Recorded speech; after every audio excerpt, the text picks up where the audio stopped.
Hi everyone, आज है 25 जनवरी और 25 जनवरी में जो इम्पोर्टेंट न्यूज़ हैं उसे यहाँ पे कवर करने वाले हैं। स्पेशली यहाँ पे एडिटोरियल सेक्शंस को कवर करते हैं, लेकिन आज 25 जनवरी है, संडे है, तो एडिटोरियल सेक्शंस द हिंदू में प्रिंट नहीं किए जाते। तो जो है द हिंदू में दो इम्पोर्टेंट आर्टिकल हैं जो यहाँ पे प्रिंट किए गए हैं और उसको कवर करना बहुत जरूरी है क्योंकि मोस्ट इंपॉर्टेंट टॉपिक है ये दोनों। पहला टॉपिक है, can India eliminate malaria by 2030? 2030 तक क्या मलेरिया को इलिमिनेट किए जा सकते हैं इंडिया के द्वारा? क्या राइट ट्रैक है? किस तरीके से जो है मलेरिया को इलिमिनेट करने में इंडिया के द्वारा different different program, different different rules यहाँ पे इंप्लीमेंट किए जा रहे हैं, उसको डिस्कस करेंगे। नेक्स्ट आर्टिकल है द सिलिकॉन कटेल, क्योंकि रिसेंटली अभी देखने को मिल रहे हैं कि अभी जो है ऑयल से ज़्यादा यहाँ पे सिलिकॉन मैंडेटरी हो रहे हैं, है ना। 21st जो है चल रहा है, 21st सेंचुरी है, और 21st सेंचुरी में चिप का, एक सिलिकॉन का कितना यहाँ पे मैंडेटरी हो गया, कितना यूजफुल हो गए, इसको यहाँ पे डिस्कस करने वाले हैं। हर एक पॉइंट को डिस्कस करेंगे, डिटेल के साथ कवर करेंगे।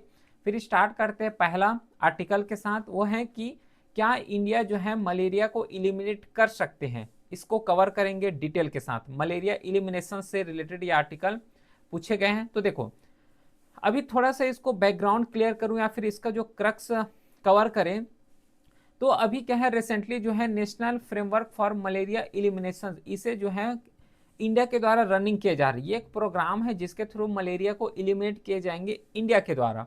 तो इसे लॉन्च किए गए थे 2016 और इसका फ्रेमवर्क रखे गए थे कि 2016 से 2030 के बीच जितना भी मलेरिया को कैसे इलिमिनेट करना है, क्या एक राइट स्ट्रेटजी होना चाहिए, इस तरीके से प्लानिंग किए गए थे। National framework for malaria elimination ये एक प्रोग्राम है जिसमें टारगेट सेट किए गए थे कि जो मलेरिया केसेस हैं उसे 2030 तक पूरा कंप्लीटली जीरो तक ले जाना है। ये जो है टारगेट लिए गए थे इंडिया के द्वारा। तो टारगेट लिए गए थे, ठीक है, लेकिन टारगेट को सपोज करो पूरा कर लिए, अचीव कर लिए, तो इसे जो है WHO के द्वारा सर्टिफाई भी किए जाते हैं, है ना। मलेरिया का एक सर्टिफिकेशन मिलता है कि इस पर्टिकुलर कंट्री में मलेरिया यहाँ पे इलिमिनेट किए जा चुके हैं। तो according to WHO, country certify malaria free. कब मलेरिया फ्री होगा, ये जो है 4 पॉइंट हैं। अगर ये 4 पॉइंट को फॉलो कर लिए जाते हैं इंडिया, तो मलेरिया फ्री हो जाएगा। क्योंकि इंडिया के द्वारा जो है 2016 से 30 के बीच जो है मलेरिया इलिमिनेशन प्रोग्राम रनिंग में है। तो इन्हीं 2016 से 30 के बीच अगर प्रोग्राम इंप्लीमेंट किए जा सकते हैं, कौन कौन से इंप्लीमेंट किए जाएंगे अभी डिस्कस करते हैं। क्योंकि देखो 2016 में लॉन्च किए गए थे, अभी चल रहा है 2026, ठीक है, 2026 चल रहा है, मतलब 4 ईयर अभी इंडिया के पास है। तो मलेरिया फ्री होने के लिए एक तो लोकल ट्रांसमिशन जो हो रहा है वो लोकल ट्रांसमिशन नहीं होना चाहिए, ठीक है। अब मलेरिया जैसे कि वुमेन वुमेन का कांटेक्ट हो रहे हैं, है ना, वुमेन का कांटेक्ट हो रहा है, वहां से मलेरिया आ रहे हैं। तो जो लोकल ट्रांसमिशन होते हैं, जैसे कि इंडिया में इंडिविजुअल है, तो इंडिविजुअल अदर इंडिविजुअल के साथ अगर कांटेक्ट हो रहे हैं तो उस केस में जो है लोकल ट्रांसमिशन नहीं होना चाहिए, ये बोले गए हैं। क्या जो है मलेरिया इलिमिनेशन अगर फ्री करने हैं तो क्या WHO के द्वारा टैक्टिक्स यूज किए जाते हैं, वो समझा रहा हूँ। फिर जो लास्ट जो 3 कॉन्जिक्यूटिव ईयर है, वहां पे भी एक भी केसेस देखने को नहीं मिलना चाहिए अगर मलेरिया फ्री सर्टिफिकेट चाहिए तो। नेक्स्ट यहाँ पे fully functional surveillance and responsive system होना चाहिए, चाहे वो डिपार्टमेंट के फॉर्म में हो, चाहे वो ऑर्गेनाइजेशंस के फॉर्म में हो, तो ये होना चाहिए। फिर एज मिड 2025 अभी जो है 47 कंट्रीज जो है सर्टिफाई किए जा चुके हैं, ठीक है। ये तो जस्ट फैक्ट्स हो गया, लेकिन ये जो 3 चीज यहाँ पे करना मस्ट है। अभी जो है 2025 में 47 ऐसे कंट्री हैं जो कि मलेरिया फ्री सर्टिफिकेट दिए जा चुके हैं WHO के द्वारा। थोड़ा इंडिया का करंट स्टेटस देख लेते हैं। जो है वर्ल्ड मलेरिया रिपोर्ट 2025 पब्लिश किए गए थे, उसमें जो है 80% मलेरिया का जो केसेस हैं, मलेरिया जो ट्रांसमिट हो रहा है, उसका रिडक्शन देखने को मिला है 2015 से 2023 के बीच। तो अचीवमेंट कर रहे हैं, क्योंकि देखो ना 2016 से लॉन्च किए गए हैं, 2016 से 2030 तक प्लान है इंडिया का कि मलेरिया को अचीव करना है। अभी चल रहे हैं 2026, और 2026 तक पहले तक जो है 80% मलेरिया को फ्री कर चुके हैं इंडिया के द्वारा। तो रिमेनिंग बच गया 20%। तो 20% जो मलेरिया को अब इलिमिनेट करना है इन 4 जो है 4 साल में, ठीक है। उसी के साथ जो है India contributed 73% of 2.7 million malaria cases in WHO जो कंट्रीब्यूट करते थे, ठीक है। अभी तो जो है पूरे 80% यहाँ पे रिडक्शंस किए जा चुके हैं। कुछ मेजर अचीवमेंट यहाँ पे 160 डिस्ट्रिक्ट अक्रॉस 28 स्टेट जो कि मलेरिया फ्री हो चुके हैं। रिपोर्ट किए गए हैं कि 2022 से 2024 के बीच मलेरिया का जो केसेस हैं वो पूरा निगेटिव हुआ है, जीरो हुए हैं, ठीक है। यहाँ पे इंडिया की ही बात कर रहे हैं अभी, क्योंकि इंडिया के द्वारा ही ये अचीवमेंट लिए गए हैं 80% रिडक्शंस करके। तो 160 डिस्ट्रिक्ट जो है ऐसे हैं पूरे ओवरऑल इंडिया में जो कि नेट जीरो यहाँ पे इंडिजिनियस केसेस को मिनिमाइज कर चुके हैं। फिर 34 स्टेट जो कि अचीव किए गए हैं लेस देन 1 केसेस के रेस्पेक्ट में। एक्सेप्शन है त्रिपुरा और मिजोरम में। कुछ national strategic and plan discuss कर लेते हैं, क्योंकि यही प्लान है एक। कौन सा प्लान है? National framework for malaria elimination 2016 से 30 के बीच लॉन्च किए गए थे, और इसी के थ्रू तो जो मलेरिया है उसको नेग्लेक्ट करना है, ठीक है। तो vision, phase elimination and long term जो गोल है ये इसी के थ्रू किए जाएंगे, ये तो अभी भी और बता चुका हूं। फिर एक है नेशनल स्ट्रेटेजिक प्लान। इंडिया के पास जो है 2 प्लान है जिसके थ्रू मलेरिया को इलिमिनेट किए जाएंगे। पहला प्लान जो कि डिस्कस कर चुके हैं, national framework for malaria elimination. Next और प्लान है वो है नेशनल स्ट्रेटेजिक प्लान 2023 से 27 के बीच, ये न्यू प्लान है।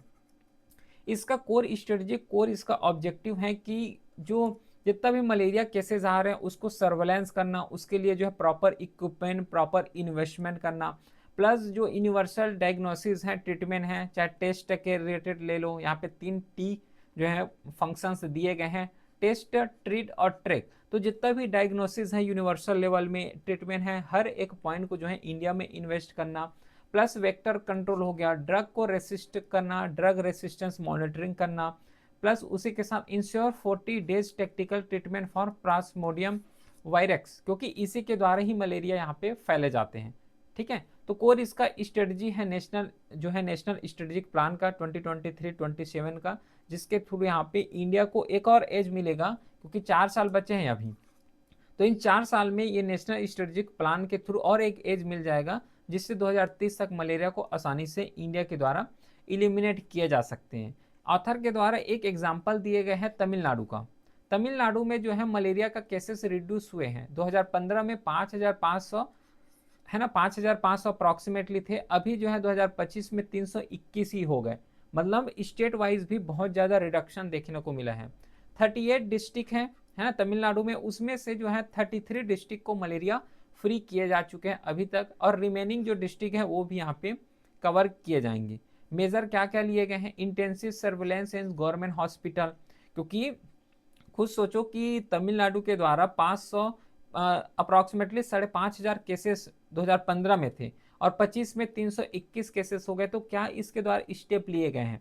पहला स्टेप वही है कि जो गवर्नमेंट हॉस्पिटल है इसको सर्वेलेंस बेस्ड कर दिए गए, ठीक है। जितना ज़्यादा सर्वेलेंस होगा उतना ही ज़्यादा जो पेशेंट्स हैं उसको जो है मिनिमाइज किए जा सकते हैं, क्योंकि उसका प्रॉपर ट्रीटमेंट हो रहा है। जब प्रॉपर ट्रीटमेंट होगा तो अब जो है अदर इंडिविजुअल के साथ वो पेशेंट जो है कांटेक्ट में आएंगे, तो मलेरिया का जो फैलने का चांसेस है वो पूरा मिनिमम हो जाएंगे। प्लस जो है लार्वा कंट्रोल है, plus monitoring migrant worker from endemic states, क्योंकि तमिलनाडु का देखोगे और तमिलनाडु का जस्ट नीचे श्रीलंका अदर कंट्री आ गया, प्लस अदर स्टेट भी हैं जो कि बॉर्डर शेयर करते हैं, तो माइग्रेट कर रहे हैं। अगर एक पेशेंट जो कि अदर स्टेट से है दूसरे स्टेट में जाएंगे तो दूसरे स्टेट के जो पर्सन है उसको भी मलेरिया कर देंगे। तो यहाँ से जो माइग्रेंट वर्कर है उसमें भी यहाँ पे मॉनिटरिंग बहुत ज़्यादा किए गए हैं तमिलनाडु के द्वारा। फिर देखो कुछ की चैलेंजेस भी हैं, ऐसा नहीं कि यहाँ पे स्टेट लेवल में जो है रिड्यूस किए हैं, कंट्री लेवल में रिड्यूस किए हैं, तो बहुत ज़्यादा चैलेंजेस भी फेस किए गए हैं, जिसमें से जैसे कि migrant from malaria endemic state, सबसे ज़्यादा चैलेंजेस तो यही है माइग्रेशन, क्योंकि अभी बताया ना कि एक स्टेट जो है कोई इंडिविजुअल पार्टिकुलर स्टेट के इंडिविजुअल अगर माइग्रेट कर रहे हैं, अगर उसे जो है मलेरिया है, तो अगर दूसरे स्टेट में जाएंगे तो उस स्टेट के इंडिविजुअल को भी मलेरिया का पेशेंस बना देंगे, ठीक है, मलेरिया बनाएंगे। तो एक यहाँ पे एक चैलेंजेस समझ आ गया। सेकेंड है कि अर्बन मलेरिया, मतलब यहाँ पे रैपिड अर्बनाइजेशन हो रहा है, रैपिड इंडस्ट्रियलाइजेशन हो रहा है, वाटर्स का शॉर्टेज हो रहा है, वाटर शॉर्टेजेस हो रहा है। अब वाटर एक जगह बहुत टाइम से रहेंगे तो उसमें क्या है बहुत ज़्यादा कीटाणु आएंगे, है ना, तो उससे क्या है मलेरिया फैलने का चांसेस होंगे। तो अर्बनाइजेशन भी एक बहुत ज़्यादा चैलेंजेस हैं, उसी के साथ वाटर शॉर्टेज हो रहा है। प्लस जो फॉरेस्ट ट्राइबल बॉर्डर है, हार्ड टू रिच एरिया यहाँ पे है। अब सपोज इस एरिया में अगर मलेरिया आ रहा है तो यहाँ पे ना तो प्रॉपर इक्विपमेंट है, ना तो प्रॉपर टेस्टिंग फैसिलिटी है, हॉस्पिटल्स भी नहीं है। तो इस एरिया में अगर फैलते हैं, है ना, इसका स्प्रेडमेंट होता है मलेरिया को, तो वहाँ पे नज़दीक में हॉस्पिटल नहीं है ना, इंफ्रास्ट्रक्चर नहीं है, तो वो एक चैलेंजेस आता है। प्लस जो है प्लाज्मोडियम वायरस है, क्योंकि इसी के थ्रू मलेरिया का फैलाव होता है। तो 2/3 यहाँ पे रीजनल केसेस हैं जो कि डोरमेंट लीवर स्टेज को यहाँ पे कॉम्प्लिकेट करते हैं, मतलब डायरेक्टली जो लीवर स्टेजेस हैं उसी को यहाँ पे जो है क्या बोल सकते हो, उसी को यहाँ पे प्रहार करते हैं, इस तरीके से बोल सकते हो।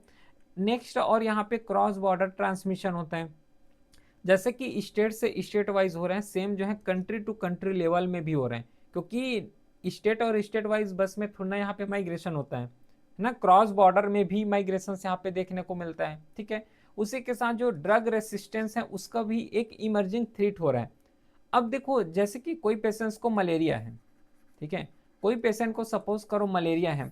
अब ये मलेरिया का पेशेंट है, ये बार बार जब एंटीबायोटिक लेंगे, है ना, ये जो है ड्रग्स लेंगे, तो इसका बॉडी भी उसको एब्जॉर्ब नहीं कर पाएगा, क्योंकि जितना ज़्यादा एंटीबायोटिक लोगे उतना ज़्यादा बॉडी एक अपने लेवल में एंटीबायोटिक इमर्ज हो जाता है ना, अपने लेवल में साइकोलॉजिकली ये हो जाता है कि एंटीबायोटिक ही आ रहा है, तो वो बॉडी जो है उसको एब्जॉर्ब नहीं कर पाते। तो वार्निंग भी दिए गए हैं, जो WHO है, WHO के द्वारा भी इसको वार्निंग दिए गए हैं कि इसमें जो है पार्शियल रेसिस्टेंट टू आर्टेमिनिशियल डेरिव्स, प्लस यहाँ पे 8 अफ्रीकन कंट्री जो कि कंफर्म किए गए हैं, सस्पेक्ट किए गए हैं WHO वार्निंग के द्वारा। ठीक है, WHO के द्वारा भी वार्निंग इसको किए गए हैं। ठीक है, इतना समझ आ गया। चलो, फिर उसके बाद जो है कुछ एक्सपर्ट के द्वारा भी यहाँ पे ओपिनियन दिए गए हैं। ठीक है, एक्सपर्ट के द्वारा भी ओपिनियन दिए गए हैं, जिसमें से पहला एक्सपर्ट है वायरोलॉजिस्ट है, मतलब जो वायरस का स्टडी करते हैं उसको बोले जाते हैं वायरोलॉजी। ठीक है, तो देखो यहाँ पे पहला जो वायरोलॉजिस्ट है, इसके द्वारा ओपिनियन दिए गए हैं कि जो डाटा कलेक्ट किए जा रहे हो, डाटा बहुत ज़्यादा एक्यूरेसी के साथ कलेक्ट किए जाए। ठीक है, जो डाटा कलेक्ट किए जा रहे हैं वो एक्यूरेसी के साथ डाटा को कलेक्ट किए जाए। उसी के साथ जो है जो रिपोर्ट दिए जा रहे हैं वो रिपोर्ट यहाँ पे मैंडेटरी किए जाए, चाहे प्राइवेट प्रैक्टिशनर हो चाहे प्राइवेट डॉक्टर हो, ये जो रिपोर्ट है रिपोर्ट को भी यहाँ पे मैंडेटरी कर दिया जाए, ये भी जो है ओपिनियन दिए गए हैं। नेक्स्ट TS है, जो कि फार्मा तमिलनाडु का जो हेल्थ डिपार्टमेंट होता है वहाँ पे भी रह चुके हैं, तो इसमें भी इसके द्वारा भी ओपिनियन दिए गए हैं कि जो अर्बन मलेरिया है उसको यहाँ पे community and house holder level action लेना चाहिए। ध्यान देना, इसके द्वारा क्या बोले हैं कि जो मलेरिया पेशेंट है उसको जो है हाउस होल्डर लेवल में, मतलब घर लेवल में जो है एक्शन लेना चाहिए बोले गए हैं। प्लस जो मलेरिया है, अर्बन मलेरिया है, उसको भी यहाँ पे क्या करना चाहिए, उसको जो है कम्युनिटी लेवल में यहाँ पे इम्प्लीमेंट करना चाहिए। ठीक है, इतना। उसके बाद जो है source of clean store water, जो वाटर को कवर कर रहे हो क्लीन होना चाहिए। प्लस इसमें इसे के साथ जो है सराउंडिंग उतना ज़्यादा डर्टी भी नहीं होना चाहिए। ये जो है दिए गए हैं। प्लस एक्सपर्ट का ओपिनियन दिए गए, तो वे फॉरवर्ड में क्या कवर कर सकते हो, जो डायग्नोसिस है इसको स्ट्रेंथन करो, जो सर्वेलेंस सिस्टम है उसको बहुत ज़्यादा स्ट्रेंथन करने की ज़रूरत है। प्लस उसी के साथ जो रियल टाइम जो एक्यूरेट रिपोर्ट किए जाते हैं वो भी रियल टाइम होना चाहिए, इंश्योर होना चाहिए। और ये जो एक्यूरेसी है, चाहे डाटा के लेवल में एक्यूरेसी हो या फिर रिपोर्टिंग के लेवल में एक्यूरेसी हो, हर एक चीज़ का प्रॉपर सर्वेलेंस होना चाहिए, मॉनिटरिंग होना चाहिए। उसी के साथ जो हाई बर्डन डिस्ट्रिक्ट है जिसमें मलेरिया का केसेस बहुत ज़्यादा देखने को मिल रहा है, उसको यहाँ पे कंट्रोल जो है स्ट्रेंथन करना चाहिए, है ना, मॉनिटरिंग वहाँ पे बढ़ाना चाहिए। प्लस जो मलेरिया का री इस्टेब्लिशमेंट है इसको प्रिवेंट करना चाहिए। रीजनल एंड सब नेशनल कोऑर्डिनेशन बहुत ज़्यादा जरूरी है। इसका मतलब क्या हुआ कि अगर सेंट्रल लेवल में प्लानिंग कर रहे हो और स्टेट लेवल में प्लानिंग कर रहे हो, तो सेंट्रल स्टेट और स्टेट गवर्नमेंट है दोनों का यहाँ पे कोऑर्डिनेशन बहुत ज़्यादा जरूरी है। तो ये कुछ यहाँ पे वे फॉरवर्ड दिए गए थे, क्लियर है। तो ये हो गया पहला न्यूज कंप्लीट। इंटर करेंगे अब नेक्स्ट न्यूज़ की तरफ। तो आई होप कि पहला समझ आ गया होगा। चलो अब इंटर करते हैं नेक्स्ट न्यूज़ की तरफ, वो है सिलिकॉन कार्टेल। देखो इस न्यूज़ का क्रक्स पहले समझ लेते हैं। इस न्यूज़ में क्या है कि अभी एट प्रेजेंट जो है 21st सेंचुरी आ रहे हैं। अब इस 21st सेंचुरी में क्या है कि मोस्टली जो इकोनॉमी अगर देखोगे वो सिलिकॉन फैक्ट्री की तरफ बढ़ रहे हैं। सिलिकॉन फैक्ट्री क्यों बढ़ रहा है इतना ज़्यादा? क्योंकि सिलिकॉन का जो यूज़ हो रहा है वो हर एक इक्विपमेंट हो रहा है। मॉडर्न एज आ गए हैं। अब मॉडर्न एज में चाहे कंप्यूटर का ले लो, चाहे मोबाइल फोन्स का ले लो, जितना भी इलेक्ट्रॉनिक्स हैं, मोस्टली में क्या है, चिप्स का यूज़ किया जा रहा है। अब चिप्स बनते किससे हैं? सिलिकॉन से बन रहे हैं। तो सिलिकॉन अपने आप में रेयर अर्थ है, मतलब सिलिकॉन का जो फैक्ट्री है या फिर मैन्युफैक्चरिंग वो बहुत ज़्यादा क्रिटिकल है। तो सिलिकॉन के रेस्पेक्ट में जो है यूएस के द्वारा एक अलायंस प्रिपेयर किए गए हैं जिसका नाम है पैक्स सिलिका। ठीक है, यूएस के द्वारा ये अलायंस लाए गए हैं और यही एक न्यूज़ में रहे हैं जिस इस आर्टिकल को यहाँ पे कवर करना है। देखो यहाँ पे वही चीज़ लिखा हुआ है, if the 20th century ran as oil. जो 20th सेंचुरी पहले मोस्टली पीपल किस में ध्यान देते थे? ऑयल में ध्यान देते थे कि ऑयल होगा तो इकोनॉमी यहाँ पे बहुत ज़्यादा बूस्ट होगा। लेकिन जो 21st सेंचुरी है ये मॉडर्न सेंचुरी है।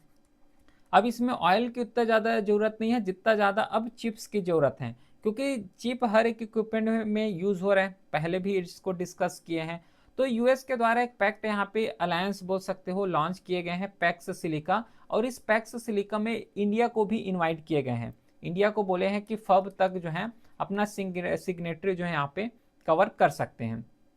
तो मिड दिसंबर 2025 में ही लॉन्च किए गए हैं पैक्स सिलिका को। इसमें 9 कंट्री आएगा total, Australia, Greece, Israel, Japan, Qatar और साउथ कोरिया, सिंगापुर, यूएई और यूके, और इसी के साथ जो है अमेरिका, क्योंकि अमेरिका के द्वारा ही इस अलायंस को लॉन्च किए जा रहे हैं। और इसमें और कुछ सिग्नेटरी हैं जिसको इंडिया के द्वारा जो अमेरिका हैं या फिर इस अलायंस में शामिल होने के लिए सिग्नेटरी मांगे गए हैं, जैसे कि कनाडा हो गया, यूई हो गए, नीदरलैंड है, ओईसीडी कंट्रीज हो गए जितना भी ऑयल पेट्रोलियम वाले कंट्री हैं, प्लस ताइवान हो गए, इसको as a non signatory participate किए गए हैं। ऑब्जेक्टिव क्या होगा? ऑब्जेक्टिव सिंपल से है कि जो इस सिक्योर है ये बिल्ड हो जाएंगे। सिक्योर मतलब एट प्रेजेंट अगर देखोगे तो सिलिका का जो मैन्युफैक्चरिंग होता है, कुछ ही ऐसे कंट्री है जिसके पास सिलिका का जो है मैन्युफैक्चरिंग है, सिलिका का रिजर्व है, और सिलिका का जब रिजर्व है तो उसी से चिप प्रोड्यूस कर रहे हैं। अब वो सपोज करो कि कोई कंट्री चाहे, है ना, पार्टिकुलर ये ए कंट्री है, ये कंट्री के बाद बहुत ज़्यादा सिलिका है, बहुत ज़्यादा जो है चिप्स का प्रोडक्शन हो रहा है। अब ये कंट्री चाहे तो कोई भी कंट्री को जो एक्सपोर्ट कर रहे हैं, है ना, ये जो एक कंट्री है अगर दूसरे कंट्री को एक्सपोर्ट कर रहे हैं तो कभी भी जो है उसको बैन कर सकते हैं। ये भी बोल सकते हैं कि हम जो है इस पर्टिकुलर कंट्री को जो ये चिप्स हैं इसको एक्सपोर्ट नहीं करेंगे। तो इसमें जो है एक इनसिक्योर का फीलिंग आता है। ठीक है, तो इसको भी यहाँ पे हैंडल कर लिए जाएंगे पैक्स सिलिका के द्वारा। तो बिल्ड अ सिक्योर, है ना, उसके बाद जो है close loop AI and semiconductor ecosystem बन जाएगा। जितना भी कंट्री यहाँ पे पार्टिसिपेट किए जाएंगे तो हर एक कंट्री में कुछ ना कुछ यहाँ पे फंक्शन होगा। कोई कंट्री में इसका मार्केटिंग होगा, कोई कंट्री इसको जो है फैब्रिकेशन किए जाएंगे। ठीक है, प्लस जो एनर्जी है ये बहुत ज़्यादा इफिशियंसी होगा, क्रिटिकल मिनरल हो गया, चिप मैन्युफैक्चरिंग हो गया, ये सब चीज़ में कुछ मेजर ऑब्जेक्टिव है। ठीक है, अब इसी को एक चीज यहाँ पे बोले गए हैं, global efficiency to strategic security. मतलब क्या हुआ? ग्लोबल इफिशियंसी मतलब ग्लोबल लेवल में जैसे कि टेक्नोलॉजी आ रहे हैं तो ग्लोबल इफिशियंसी को अब कन्वर्ट करना है स्ट्रेटेजिक सिक्योरिटी में। जैसे कि अगर इस अलायंस है पैक्स सिलिका, यहाँ पे अलायंस लिए गए हैं। अब इस पैक्स सिलिका में जितना भी कंट्री आएगा तो अपने लेवल में एक सिक्योर हो जाएगा। अब पैक्स सिलिका के थ्रू एक अलायंस बन जाएगा, ऑर्गेनाइजेशन बन जाएगा, तो एक सिक्योरिटी होगा, अपने लेवल में सिक्योरिटी होगा। तो यहाँ पे बोले गए हैं कि जो डिज़ाइन किए जाएंगे, है ना, डिज़ाइन किए जाएंगे कैलिफोर्निया में, उसका जो लिथोग्राफी होगा, जो उसको प्रिंट किए जाएंगे, चिप का मैन्युफैक्चरिंग होगा जहाँ पे प्रिंटिंग किए जाएंगे, नीदरलैंड में प्रिंटिंग किए जाएंगे।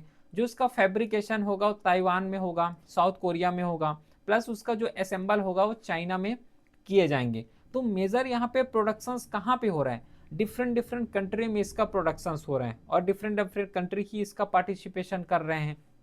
ठीक है, उसी के साथ इसमें जो है क्लोज लूप सप्लाई चेन बन जाएगा, बनेगा ही बनेगा। कैसे? देखो एक कंट्री में जो है जैसे कैलिफोर्निया है तो वहाँ पे डिज़ाइन किए जा रहे हैं, लिथोग्राफी मतलब जहाँ पे प्रिंटिंग किए जा रहे हैं नीदरलैंड में प्रिंट हो रहे हैं, फैब्रिकेशन ताइवान साउथ कोरिया में हो रहा है। मतलब यहाँ पे एक प्रॉपर सप्लाई चेन बन पा रहा है कि एक कंट्री में ये पर्टिकुलर सामान का जो है प्रिंटिंग होगा, इस कंट्री में इसका डिज़ाइन किए जाएंगे, प्रॉपर इसमें एक सप्लाई चेन बन जा रहे हैं। ठीक है, वही चीज़ यहाँ पे ऑथर के द्वारा बोले गए हैं। तो इसका स्ट्रेटेजिक एडवांटेजेस भी हैं, सिग्निफिकेंस भी होगा, क्योंकि अभी जो है सक्सेसर जो देखे जाते हैं, जितना भी मैन्युफैक्चरिंग या फिर चिप्स का प्रोडक्शन हो रहे हैं, जो इंडो पैसिफिक इकोनॉमिक फ्रेमवर्क है उसी के द्वारा ही मेजर जो है चिप्स का रेगुलेशंस हो गया, प्रोडक्शन हो गया, ये सब करते हैं। लेकिन अब इसके जगह यहाँ पे पैक्स सिलिका ले रहे हैं, जिसमें से 9 कंट्री अभी टोटल हैं इसमें, जिसको यहाँ पे क्या कर रहे हैं, इंडो पैसिफिक इकोनॉमिक फ्रेमवर्क को यहाँ पे सक्सेसर के तौर पर लिए जा रहे हैं पैक्स सिलिका को। ठीक है, तो बट यहाँ पे नैरो एंड शार्पर फोकस यहाँ पे होगा, सेमीकंडक्टर सप्लाई चेन बहुत ज़्यादा बुस्ट होंगे, एआई रिसर्च हो गया इसमें जो है प्रमोट किए जाएंगे, प्लस जो मैन्युफैक्चरिंग सेक्टर है इसको प्रमोट किए जाएंगे, रेयर अर्थ में बहुत ज़्यादा इन्वेस्टमेंट होगा। ठीक है, किए जाएंगे क्योंकि यहाँ पे चिप अपने लेवल में रेयर अर्थ को भी यहाँ पे जो है एज्यूम किए जा सकते हैं इसको। तो यहाँ पे जो है शिफ्ट हो रहे हैं यूएस का स्ट्रेटजी। ठीक है, यूएस का स्ट्रेटजी यहाँ पे शिफ्ट हो रहे हैं। सिंपल सी बात है, यहाँ पे समझ भी आ जाएगा, क्योंकि अभी जो है इंडो पैसिफिक कंसेंसस को यहाँ पे ब्रॉड किए जा रहे हैं, प्लस जो ग्रुप है टेक अलायंसेज हैं, पॉलिटिकली अलायंसेज स्टेट हैं, इन सबको यहाँ पे सिलेक्ट किए जा रहे हैं। अभी बताया ना कि इंडिया को भी सिग्नेटरी यहाँ पे पार्टिसिपेट किए जा रहे हैं, प्लस अदर ऐसे भी कंट्री हैं जो कि यहाँ पे एज अ नॉन ऑब्जर्वेटरी भी पार्टिसिपेट कर रहे हैं। ठीक है, तो यहाँ पे एक तो ग्लोबल लेवल में डिस्कस किए, अब इंडिया इसमें पैक्ट सिलिका के साथ क्या कन्वर्ज हो सकता है ये अभी समझना है, क्योंकि जो है इस अलायंसेस को यूएस के द्वारा लेड किए जा रहे हैं। अब यूएस के द्वारा लेड किए जा रहे हैं और फिर इंडिया में जो है पूरा 50% का जो है टैरिफ लगा दिए हैं, तो यूएस और इंडिया का जो एक नेबर है, एक रिलेशन है, उसमें भी इम्पेक्ट आया। तो इम्पेक्ट यहाँ पे आया, तो उसी के साथ इंडिया अभी पैक्स सिलिका जो यूएस के द्वारा लेड किए जा रहे हैं उसमें कैसे अपने लेवल में स्ट्रेटेजिक अलायंस कर सकते हैं इंडिया के द्वारा। तो रिसेंट अगर डेवलपमेंट देखोगे तो इंडिया जो यूएस का एम्बेसडर है, इन्होंने बोला है कि फरवरी तक इंडिया जो है इस अलायंस में फॉर्मली इनवाइटेड है। ये जो है यूएस एम्बेसडर के द्वारा बोले गए हैं। लेकिन यहाँ पे PACS silica can not achieve global scale without India. क्यों ऐसा बोले गए हैं? क्योंकि इंडिया का अगर पॉपुलेशन देखोगे, इंडिया को एज अ इन्वेस्टमेंट, इंडिया को एज अ मार्केट वैल्यू के तौर पर यूज़ किए जा सकते हैं। समझ पा रहे हो? क्योंकि इंडिया जो है पॉपुलेशंस कंट्री है, तो पॉपुलेशंस कंट्री में यहाँ पे एक मार्केट बन जाएगा, क्योंकि सिलिका यहाँ पे मैन्युफैक्चर करोगे, चिप्स मैन्युफैक्चर करोगे, तो इसको कहीं पे भी तो सेल करना पड़ेगा। तो इंडिया को एज अ इन्वेस्टमेंट मार्केट के तौर पर देखा जा सकता है, तो इंडिया को भी यहाँ पे हेल्पफुल होगा। ठीक है, इंडिया का यहाँ पे एक पैराडॉक्स है। कौन सा पैराडॉक्स है? सबसे पहले ये देखो कि इंडिया क्या क्या अपने लेवल में कर सकते हैं, अपने लेवल में, या फिर इंडिया जो है क्या इसका एडवांटेजेस ले सकते हैं। बहुत ज़्यादा एडवांटेजेस होगा। कैसे? देखो, सबसे पहले बात, इंडिया को जो है पॉपुलेशन बहुत ज़्यादा है, और पॉपुलेशन के साथ ही जो है इंडिया में जो है बहुत ज़्यादा टैलेंट का पावर हाउस है, मतलब बहुत ज़्यादा टैलेंटेड भी हैं, इस तरीके से global talented power house consider किए जाते हैं। प्लस इंडिया जो है आईटी सर्विस सेक्टर में बहुत ज़्यादा आगे हैं। ठीक है, अदर सेक्टर के मुकाबले में आईटी सेक्टर हो गया, सर्विस सेक्टर हो गया, बहुत ज़्यादा इसमें डोमिनेट किए जाते हैं इंडिया के द्वारा। प्लस जो डिलीवरी है ना, design to delivery, India hub for labour intensive यहाँ पे देखे जाते हैं, क्योंकि पॉपुलेशन बहुत ज़्यादा है। लेकिन डिलेमा यहाँ पे एक आएगा। क्या डिलेमा? अभी जितना भी चिप्स का प्रोडक्शंस किए जा रहे हैं, हम लोग इंपोर्ट करते हैं, इंडिया के द्वारा इंपोर्ट किए जाते हैं, वो चाइना से इंपोर्ट करते हैं। अब चाइना से डायरेक्टली यहाँ पे यूएसए लेड यहाँ पे अलायंस में जा रहे हो, प्रीडोमिनेटली हम लोग चाइना से ला रहे हैं। अब यहाँ पे यूएसए ऐसा थोड़ा गारंटी दे रहे हैं कि डायरेक्टली हम लोग जो है यहाँ से मत खरीदो, यूएस लेड यहाँ पे आओ, तो यहाँ से पूरा जो सप्लाई है, चिप्स का सप्लाई है, तो यहाँ पे डायरेक्टली जो इंडिया को सप्लाई किए जाएंगे चिप्स का। तो ऐसा तो नहीं हो सकता, क्योंकि अभी मोस्टली जो चिप्स का प्रोडक्शन हो रहा है, इंपोर्ट किए जा रहे हैं इंडिया, वो चाइना के द्वारा किए जा रहे हैं। अब शार्पली जो है यूएस की तरफ जाओगे तो इसमें इंटरनेशनल एरेना में पहले बात तो इंडिया का इमेज खराब होगा, प्लस जो सप्लाई चेन है उसका शॉर्टेजेस भी हो सकते हैं। तो इंडिया का डायलेमा जो है वो यही है, स्ट्रेटेजिक डायलेमा यही है। तो इंडिया का जो है मेयर फोकस यहाँ पे करना चाहिए वो है रीबैलेंसिंग का अप्रोच अपनाना चाहिए, कि चाइना से भी यहाँ पे एक इंपोर्ट कर रहे हैं उसको बैन नहीं करना चाहिए, इंपोर्ट करना चाहिए, क्योंकि अगर वहाँ से इंपोर्ट बंद हुआ तो एक ही ऑप्शन बन जाएगा यूएसए, तो वहाँ पे भी बहुत ज़्यादा दिक्कत हो जाएगा। देखो यहाँ पे क्या बोले कि not total decoupling from China, एकदम टोटल ही या फिर डीकपलिंग नहीं हो सकते, एक रीबैलेंस की स्ट्रेटजी यहाँ पे अपनाना पड़ेगा। ठीक है, चलो फिर कुछ यहाँ पे चैलेंजेस या फिर question ahead way forward discuss कर लेते हैं कि can innovation survive in close ecosystem. ये यहाँ पे क्वेश्चन दिए गए हैं, या फिर चैलेंजेस बोल सकते हो कि जो कैन जो है ना। Can innovation survive in close ecosystem, ये क्या बोले हैं, देखो ये जो इकोसिस्टम प्रिपेयर किया जा रहा है उसमें केवल और 9th ही कंट्री यहाँ पे पार्टिसिपेट है एट प्रेजेंट। अब 9th ही कंट्री में पूरा प्रोडक्शंस करना, मैन्युफैक्चर करना, प्लस उसको एक्सपोर्ट करना, इंपोर्ट करना, ये यहाँ पे जो है बहुत ज़्यादा क्लोज्ड हो रहे हैं, ठीक है। क्योंकि टोटल मान लो 206 कंट्री है, 206 कंट्री में केवल और केवल 9 ही ऐसे कंट्री हैं जिसके द्वारा पूरे जो इकोसिस्टम है, सप्लाई चेन है, चिप से रिलेटेड, उसको हैंडल करना ये चैलेंजेस काम है। प्लस उसके बाद will supply chain security promise efficiency, जैसे ही बताया अभी कि अगर चाइना से पूरा क्लोज कर देते हो, चाइना से इंपोर्ट करना बंद कर देते हो, तो क्या यूएस लेड जो अलायंस है ये प्रोमाइज करेगा, है ना, प्रोमाइसेस करेगा कि इंडिया को पूरा या फिर जितना भी अदर कंट्री है जो अलायंस में शामिल होंगे उसको चिप मैन्युफैक्चर करेंगे, उसको सप्लाई होगा, ये भी एक दिक्कत है। Plus can India balance US led alliances और चाइना लिंक इकोनॉमिक रियलिटीज, क्योंकि अभी तो हम लोग चाइना से इंपोर्ट कर रहे हैं, अब इसमें जो है लिंक करना है यूएसए लेड, तो यहाँ पे भी बहुत ज़्यादा दिक्कत है। चैलेंजेस भी कंसीडर कर सकते हो, वे फॉरवर्ड भी इसको कंसीडर कर सकते हो। तो ये तो हो गया आज का एडिटोरियल एनालिसिस, इंपॉर्टेंट आर्टिकल को यहाँ पे डिस्कस किए हैं। पीडीएफ जो है टेलीग्राम चैनल में भी अपलोड हो जाएगा, वेबसाइट में भी। फिर मिलते हैं हम नेक्स्ट क्लास में, तब तक के लिए thank you, have a great day.